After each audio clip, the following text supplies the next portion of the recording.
तो आज हम डिस्कस करेंगे अर्धवार्षिक परीक्षा 2023-24 का कक्षा 10वीं का विषय चित्रकला का पेपर। ठीक है, इसमें देखिए समय आपका 2.5 घंटे दिया गया, पूर्णांक 70 अंक का। और देखिए आपका ओएमआर शीट में 20 क्वेश्चन करने होते हैं।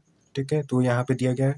तो चलिए आज इसे हम देखेंगे और इससे आपकी तैयारी भी इसे आप तैयारी कर लीजिएगा पढ़ के। ठीक है, मैं बता दे रहा हूँ, तो इसके हिसाब से आप तैयारी कर लीजिए। आपके तीनों प्री बोर्ड, अर्धवार्षिक और बोर्ड में तीनों में काम आएंगे। ठीक है, तो चलिए इसमें देखिए नोट दिए गए सभी प्रश्न के उत्तर देना है आपको। ठीक है, पहला बहुविकल्पी प्रश्न है, जिसमें से पहला क्वेश्चन देखिए 180 डिग्री के कोण को क्या कहते हैं। ये क्वेश्चन है, तो क्या कहते हैं, रिजु कोण कहते हैं। ठीक है, न्यून कोण तो 90 डिग्री इसका होता है, समकोण 90 डिग्री होता है, और संलग्न कोण दो कोण जुड़े होते हैं तो उसको संलग्न कोण कहते हैं। ठीक है, तो यहाँ पे चौथा वाला आपका सही हो जाएगा, रिजु कोण कहते हैं। ठीक है, आगे देखिए दूसरा क्वेश्चन दिया है, किसी आधार के समांतर खींची गई रेखा क्या कहलाती है। कोई आधार है, इसके समांतर अगर आप कोई भी रेखा खींचेंगे तो क्या होती है, क्षैतिज रेखा होती है। ठीक है, कोई आधार यहीं पे है, कोई वस्तु रखी है आधार, और उसके समांतर कोई भी रेखा खींचेंगे तो क्षैतिज रेखा होती है। यहाँ पे तीसरा आपका सही हो जाएगा। आगे देखिए तीसरा क्वेश्चन दिया गया है, कौन सी पेंसिल से बनाई गई रेखा अधिक काली होती है। ठीक है, तो देखिए 2B जो इन ऑप्शंस में 2B ऑप्शन सही हो जाएगा, क्योंकि 2B से क्या होता है, ब्राइट अर्थात काला। बी से इसके आगे के जो नंबर्स बढ़ते जाएंगे, अगर 3B 4B इस तरह रहेगा ना, तो ये बी से अगर नंबर भी बढ़ते जाएंगे तो और अधिक काला हो जाएगा। ठीक है, काला होता जाएगा पेंसिल्स। ठीक है, तो यहाँ पे और एच जो होता है, एच का मतलब होता है हार्ड। ठीक है, तो इसके अंदर के जो आगे के जो वर्ड है वो बढ़ते जाएंगे तो पेंसिल हल्की होती जाएगी। और यहाँ पे अधिक काली पूछी है तो इसमें से 2B सही हो जाएगा। ठीक है, आगे देखिए चौथा क्वेश्चन दिया गया है, जिस चतुर्भुज के आमने सामने की भुजाएं एक दूसरे के बराबर होती है और प्रत्येक कोण समकोण होता है, क्या होता है, आयत होता है। ठीक है, आयत के आमने सामने की भुजाएं बराबर होती है और प्रत्येक कोण जो होता है समकोण होता है। वर्ग में तो चारों भुजाएं बराबर होती है और ये सब भी नहीं है। ठीक है, आगे देखिए आगे पांचवा क्वेश्चन दिया गया है, वृत्त की सीमा को स्पष्ट करने वाली वक्र रेखा वृत्त की क्या कहलाती है। ठीक है, वृत्त कोई है, ठीक है, इसकी सीमा क्या होगी, बाहरी रेखा, सीमा को स्पष्ट करने वाली वक्र होता है। ठीक है, कर्व रेखा वृत्त की क्या कहलाती है, परिधि कहलाती है। ठीक है, तो चलिए ऑप्शंस भी दिखा देते हैं। तो यहाँ पे देखिए ऑप्शन दिया गया है, तो यहाँ पे परिधि सही हो जाएगा, त्रिज्या नहीं होगा, व्यास नहीं होगा, अर्धवृत्त भी नहीं होगा। ठीक है, तो आपका सेकंड वाला परिधि सही हो जाएगा। आगे देखिए छठवां क्वेश्चन दिया गया है, आलेखन की पुनरावृत्ति किसकी सहायता से की जाती है। ठीक है, कोई भी आलेखन देखिए बना लिया, अगर देखिए यहाँ पे वर्ग है, ठीक, वर्ग में अगर आधे में इधर आलेखन बना लीजिए, सेम यही वाला इधर बनाना हो तो किसकी सहायता से करेंगे, ट्रेसिंग पेपर की सहायता से। ठीक है, वही वाला इधर ट्रेस कर देंगे। ठीक, रेगमाल ये सब गलत हो जाएगा, आपका पहला जो है सही होगा। और देखिए सातवां क्या है, सातवां है सूक्ष्म आधुनिक डिजाइन बनाए जाते हैं प्राकृतिक आकारों से, अलंकारिक आकारों से, ज्यामितीय आकारों से, तीनों के मिश्रण से। तो देखिए तीनों के मिश्रण से बनाएंगे। ठीक, और आठवां क्वेश्चन देखिए, मंसूर किस कला के प्रसिद्ध चित्रकार थे। ठीक है, तो मंसूर जो थे मुगल कला के प्रसिद्ध चित्रकार थे, तो आपका तीसरा जो है सही हो जाएगा।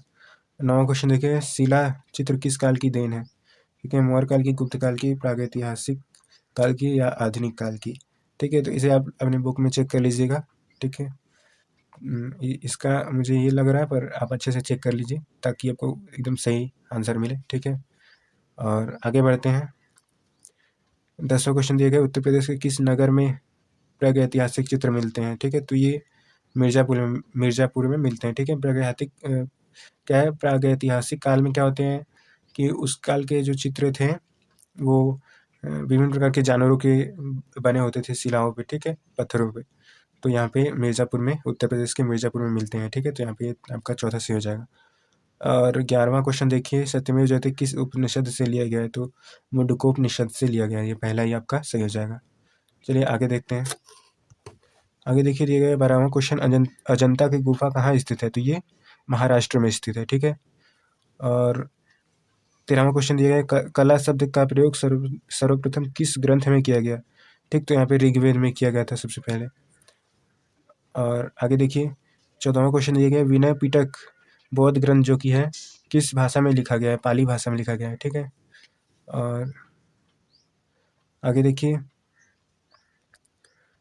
15वां क्वेश्चन दिया गया, उष्ण रंग कितने होते हैं। उष्ण अर्थात जो गर्मी देने वाले रंग होते हैं, इस टाइप का कुछ है। ठीक है, तो इसे आप बुक में चेक कर लीजिएगा। ठीक है, इसे एग्जैक्ट मुझे ध्यान नहीं है, तो आप बुक में चेक करके कमेंट कर दीजिएगा ताकि सभी को पता चल जाए। और आगे देखिए 16वां क्वेश्चन दिया गया, आदर्श रंग कितने होते हैं, ठीक है। आदर्श रंग भी मुझे अच्छे से ध्यान नहीं आ रहा है, ठीक है, तो आप इसे भी कमेंट कर देंगे। मेरे ख्याल से 4 होते हैं ऐसा, लेकिन एग्जैक्ट आप एक बार चेक कर लेंगे बुक से, ठीक है। तो आगे बढ़ते हैं। 17वां क्वेश्चन दिया गया, ठंडे प्रभाव वाला रंग कौन सा होता है, ठीक है, इनमें से पूछ रहा है, ठीक है। तो लाल, सफ़ेद, काला और नीला। देखिए ठंडे प्रभाव वाला नीला, हरा, ठीक है, और बैंगनी, इस टाइप के जो कलर होते हैं वो ठंडे प्रभाव वाले रंग होते हैं, ठीक है। तो आपका ये चौथा सही हो जाएगा और ये सब नहीं है, ठीक है। 18वां क्वेश्चन देखिए, तटस्थ रंग कितने होते हैं, ठीक है। तटस्थ रंग 2 होते हैं, ठीक। एक क्या होता है, एक काला होता है, एक लाल होता है। काला जो होता है गर्मी को अवशोषित करने वाला होता है और गर्मी या प्रकाश को, और जो वाइट होता है वो प्रकाश को परावर्तित कर देता है, ठीक है। तो आप यहाँ पे कितने होते हैं, 2 होते हैं, ठीक। तो आपका ये पहला सही हो जाएगा। आगे देखिए, 19वां क्वेश्चन दिया गया है, समान रंग संगाति का सही समूह कौन सा है, ठीक है। तो मेरे ख्याल से इसका अर्थ जहाँ तक मैं समझ पा रहा हूँ, 2 कलर के मिलाने से तीसरा रंग जो बनते हैं वही मेरे ख्याल से पूछ रहा है। तो देखिए यहाँ पे लाल और नीला मिलाने से क्या बनता है, बैंगनी बन जाता है, ठीक। यहाँ पीला और काला बनाने से नारंगी नहीं बनता है, और सफ़ेद और लाल बनाने से भी नारंगी, या सफ़ेद नारंगी बनाने से लाल भी नहीं बनता है, ठीक है। और आसमानी, बैंगनी, ये सब नहीं। आपका पहला ही ऑप्शन मुझे सही लग रहा है, ठीक है। अगर इसका कुछ और मतलब होगा तो आप कमेंट करके बताएंगे, मेरे ख्याल से यही है। आगे चलिए, आगे 20वां क्वेश्चन है, ताड़पत्र पर चित्र बनाने की शैली निम्नलिखित में से किसमें है, ठीक है। तो अजंता शैली में, जैन में, मुगल शैली में, या बौद्ध शैली में, ठीक है। तो इसे भी हम, मेरे ख्याल से अजंता शैली में हो सकता है, अदरवाइज आप एक बार और चेक करके इसे भी कमेंट कर देंगे, ठीक है। तो चलिए आगे देखते हैं, प्राकृतिक दृश्य चित्रण, ये आपको बनाना है, ठीक है। इसमें क्या है, दूसरा क्वेश्चन है, 20 × 15 सेमी के आयत बनाना है, ठीक है। आयत में संध्या काल का समय रहेगा, नौका विहार का दृश्य रहेगा, चित्र तैयार कीजिए, ठीक है। इस प्राकृतिक दृश्य में झोपड़ियाँ बनाना है, नदी बनाना है, नाव बनाना है, पहाड़, पेड़ आदि का भी चित्रांकन कीजिए, ठीक है। ये सब आपको करना है। उचित रंग संगति का प्रयोग करते हुए रंग भरना है, ठीक है। तो ये सब आपको करना है। आगे देखिए, अथवा में करके दिया गया है, आलेखन कला भी आप बना सकते हैं इसके अलावा, या तो ये बनाइए, अदरवाइज ये। इसमें देखिए 15 × 10 सेमी भुजा वाले एक आयत में पूर्ण इकाई का आलेखन सूरजमुखी के फूल, पत्तियों एवं कलियों पर आधारित बनाइए, ठीक है। इस आलेखन में एक तितली भी बनाना है, ठीक है, का अंकन कीजिए। आलेखन में कम से कम 3 अपारदर्शी रंगों का प्रयोग होना चाहिए, ठीक है। कम से कम 3 होना ही चाहिए, इससे अधिक भी यहाँ पे आप कर सकते हैं, ठीक है। और आगे देखिए, मानव आकृति, इसमें आपको इन दोनों में से एक बनाना है, ठीक है। और मानव आकृति में देखिए, तीसरा क्वेश्चन दिया गया, निम्नलिखित में से किसी 2 का स्मृति चित्रण पेंसिल द्वारा बनाना है, ठीक है। चित्र 15 सेमी से छोटा ना हो, ठीक है। 15 सेमी से छोटा नहीं होना चाहिए, अदरवाइज नंबर कट जाएंगे या मिलेंगे भी नहीं, ठीक है। तो आप बड़ा ही बनाइएगा, छोटा सा नहीं। यहाँ पे देखिए 2 ही ठो आपको इसमें से बनाना है, 5 ठो दिया गया, इसमें से 2 ठो बनाना है।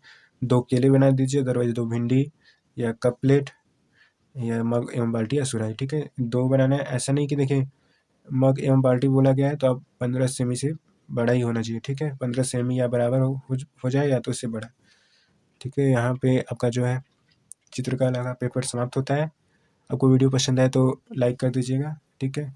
और इसी प्रकार के वीडियोस के लिए हमारे चैनल को सब्सक्राइब कर दीजिएगा, और आपको ये वीडियो कैसा लगा ये कमेंट में बता दीजिएगा कि आपको ऐसा वीडियो चाहिए कि नहीं, अदरवाइज मैं नहीं बनाऊँगा अगर आपको ऐसा वीडियो नहीं चाहिए तो, ठीक है। धन्यवाद।